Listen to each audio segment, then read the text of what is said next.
భద్రాద్రి కొత్తగూడెం జిల్లా జూలూరుపాడు పత్తి మార్కెట్ యార్డ్ను రాజ్యసభ సభ్యులు వద్దిరాజు రవిచంద్ర సందర్శించారు.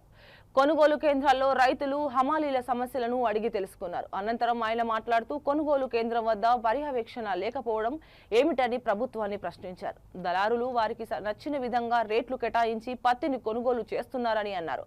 అకాల వర్షాల వల్ల పత్తి రైతులు తీవ్రంగా నష్టపోయారని వెంటనే ప్రభుత్వ ప్రకటించిన మద్దతు ధరను పత్తిని కొనుగోలు చేయాలని ప్రభుత్వాన్ని డిమాండ్ చేశారు.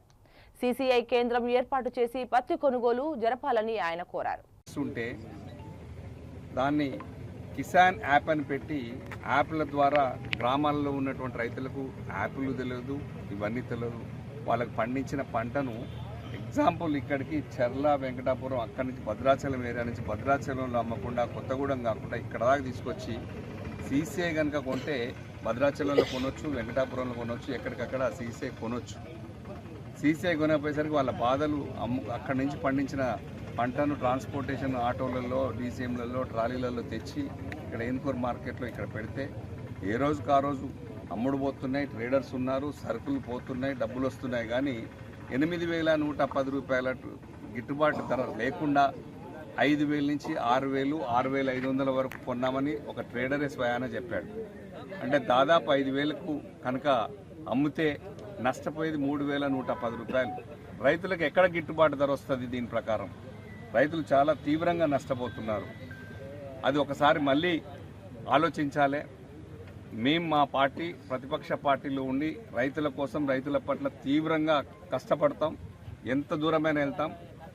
గతంలో కేసీఆర్ గారు మా ప్రభుత్వం ఉన్నప్పుడు, హరీష్ రావు గారు మార్కెటింగ్ శాఖ మంత్రిగా ఉన్నప్పుడు ఇదే ప్లేస్లో దాదాపు ఒక 10 ఎకరాల భూమిని కేటాయించడం, దానికి ఒక 3 కోట్ల రూపాయలు ఫండ్స్ కూడా చేయడం జరిగింది. ఆ షెడ్ కూడా వేయడం జరిగింది.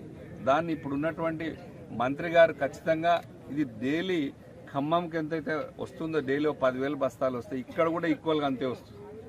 అంటే ఈ ఏరియా మొత్తం రైతులు పండించిన పంటను మొత్తం ఇక్కడికి తెస్తున్నారు. కాబట్టి ఇక్కడ వచ్చే మార్కెట్ రెవెన్యూ కూడా ఎక్కువనే ఉంది. కాబట్టి దీని మీద స్పెషల్గా కాన్సన్ట్రేట్ చేసి ఇక్కడ షెడ్లు కన్స్ట్రక్షన్ చేసి వీళ్ళకు ఫెసిలిటీ ఇస్తే, అధికారులను సపరేట్గా పెడితే